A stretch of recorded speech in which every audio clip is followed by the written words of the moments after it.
My brothers and sisters, welcome to episode number 89 in Be With Me. We're in Genesis and we're going to talk about something that is just a little bit strange. We're going to talk about circumcision today, which you have to ask the question is, what was God thinking? And there was this marker, circumcision, about who's in the family of God. So to find out who is in the family of God, you had to look in their pants. But now it's changed, New Testament. Now you have to look at the heart. So here's the context of the passage. It's God is making a covenant with Abram, who is now given him a new name, Abraham, and he's going to give him lots of people. He's going to give him lots of descendants. Then he's going to give him a place as an everlasting possession. And if you wonder about that, just turn on the news today, then you'll see that it's still in dispute. And then because this is a covenant of God, and God has attached himself to a particular covenant, a people, and a place. And then the most important thing about the covenant of Abraham, in my humble opinion, is that God is giving us himself. And Lord is saying, you get my interaction in your life. You get me in your face. You get me in your life. And we're supposed to say, yes, I need you, and respond covenantally to him. So we're in chapter 17, and God is saying, hey, I will be your God, and I will be God to you. It's this great privilege. So let me read. This is, I'm going to start in verse 9. And God said to Abram, 17:9, God said to Abram, as for you, you shall keep my covenant, and you and your offspring after you throughout their generations. This is my covenant which you shall keep. It's between me and you and your offspring after you. Every male among you shall be circumcised. You shall circumcise the flesh of your foreskins, and it shall be a sign of the covenant between me and you. He who is 8 days old among you shall be circumcised. Every male throughout your generation, whether born in your house or bought with your money from any foreigner who is not of your offspring, both he who is born in your house and he who is bought with your money, shall surely be circumcised. So shall my covenant be in your flesh, an everlasting covenant. Any uncircumcised male who is not circumcised in the flesh of his foreskin shall be cut off from his people. He has broken my covenant. So we have here a permanent, lifelong reminder of a permanent covenant. So the covenant is a people and place in the person of God. The problem is that humans cut covenants imperfectly, and only with God helping us and him putting his thumb on the scale of justice can we make it. So this covenant is still in force. The sign of the covenant is different, but this covenant of I will be your God, you will be my people, that covenant is still in force today and will be forever, which is so wonderful. So let's talk about cutting of the foreskins. He says, I think he says this because he wants it to be in the forefront of your mind. Every time you get dressed, every time you use the bathroom, every time you go to bed, every time you enjoy the marriage bed, every time you put your pajamas on. In other words, constantly, I want this to be a marker that you see all the time.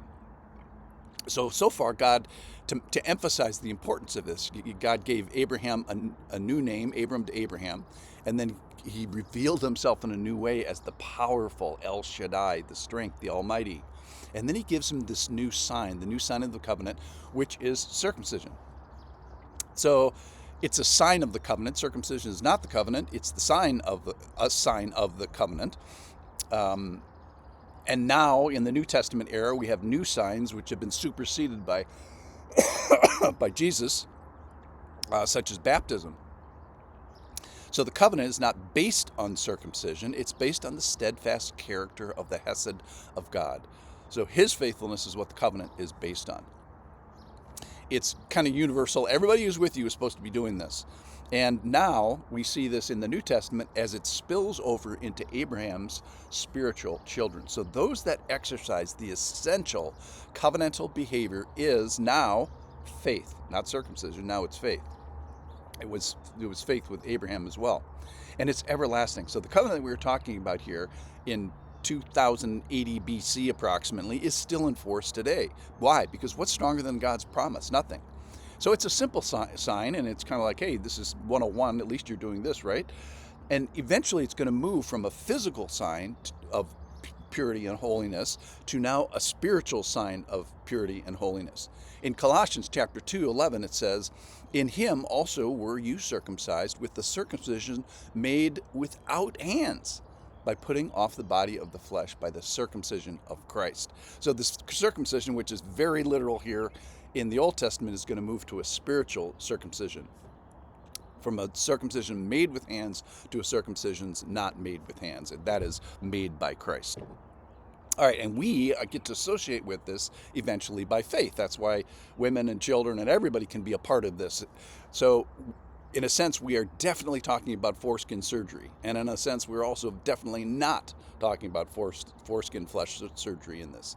So like so many things of the Old Testament, you have to learn them first, and they will accurately point the way towards the New Testament truth and a reality that is active today. So why don't you have to get circumcised today? In a sense, you do, but Christ is the one that marks us as holy, as righteous, as family.